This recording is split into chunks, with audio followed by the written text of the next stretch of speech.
mapagpalang araw mga kaparming, lalo na sa ating mga plantitos at ulitas dyan. Ito na, tuturo ko ng sikreto ko mga kaparming, paano ko napataba yung gulay ko gamit lang itong paso. Ito paso. Pero bago yan mga kaparming, kung sa hindi ko pa mga followers, sana mapindot muna yung follow button dyan sa lalim ng profile ko.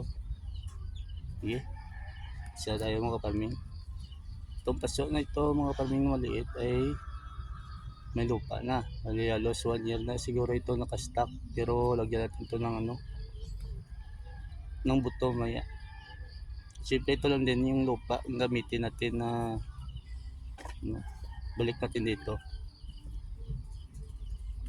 Turo na sa inyo mga kaparming yung sikreto ko kaparming. Ito, kinuha muna yung lupa. Ito na yung lupa na halos 2 years na, 1 years na naka stock dito sa paso. Ito lang mga kaparming, oh. Unit nga ako dito, maliit lang. Ito mga kaparming, itong kalaki. Tapos lagay ko lang dito sa ito lang. Tapos babalik mo yung lupa.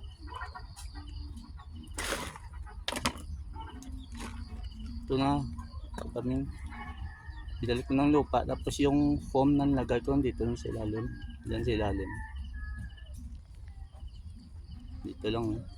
Yung purpose yan mga kaparming, para kung sakaling minsan lang tumilig, may tubig pa rin, na may power bank lang tubig doon sa ilalim ng ito sa ilalim. Tapos siyempre lagyan natin ng buto. Ito nakita, mahirap talaga pag lagyan natin yun ng ito, walis tingting. Isang buto lang lagay natin sa dalawang paso ito mga kaparming.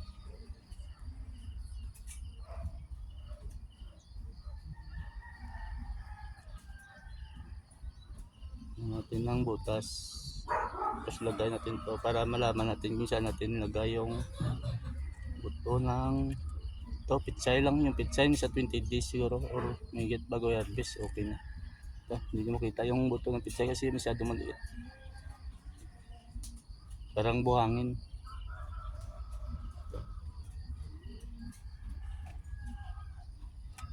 Dalawang buto na ilagay ko para baka hindi mabuhay yung isa, may isa pa. Ayan, tapos takpan konti ng lupa, saka basahin ng tubig at ilagay dito sa lilim ng silalim ng sitaw na nasikyatan ng araw tuwing umaga.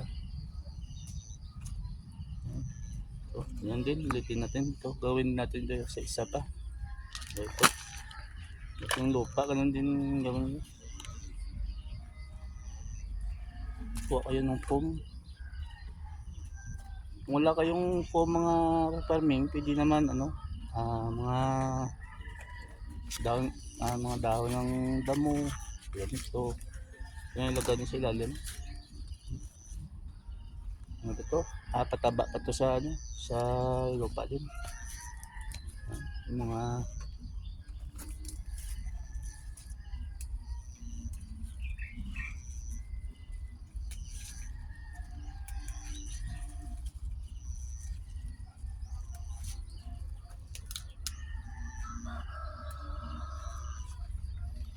kaparming, lagay ko din to bago ibalik yung lupa. Kung ano lang available sa inyo mga kaparming ng mga dahon dyan, basta dahon tulad dito. Kasi pag basa to, natuyo at tunaw, din to, pataba dito ng lupa. So balik na yung same procedure pa rin mga kaparming. Butas ang ulit ako ng maliit, anong mababaw. Tapos lagyan ko ng dalawang buto para pag hindi mabuhay yung isa, may isa pang matira na may chance na may mabuhay. Ayan. Yan. Saka lagyan ng marking kung saan mo siya nagkay para biligan mo, basahin ng konti. Simple procedure lang mga kaparming. Siyempre, lagyan natin ng label para tandaan natin kailan natin pinunla at natin kung kailan tayo mag-harvest, kung ilang araw. Malaman natin, masundan natin mga kaparming. Lagyan natin ng label, yung isang paso lang.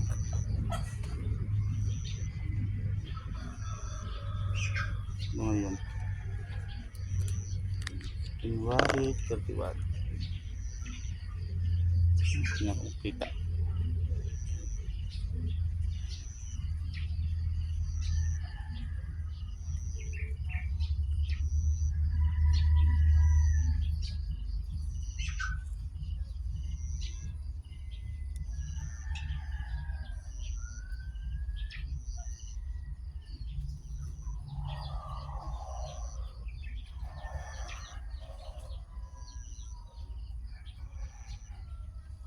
January 31, mga February 15, pwede na siguro kami. Sundan natin yung kami, gawa natin ng video para masundan natin kung legit ba ang nagawa ko.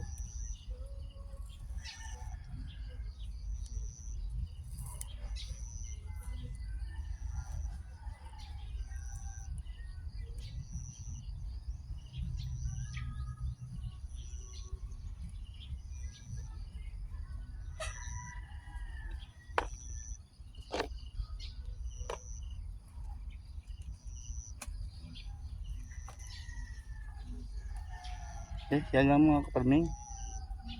Ang madalian lang kasi marami pa akong gawin yan. May pa akong gulay dyan na lagyan ng lupa sa puno. So simple yung mga alaga ko pa. Saka yung mother ko pa sa taas, puntahan ko din kung ano pang mga kailangan niya doon. Kasi kailangan niya magluto ng gulay ngayon. Tawagan din lang muna siya. Yung mga kaparming, sana kung meron kayo gustong malaman, comment lang kayo dun below. Anong gusto niyo ipaturo mga kaparming? Base lang sa experience ko mga kaparming. See you in the next video. Bye bye.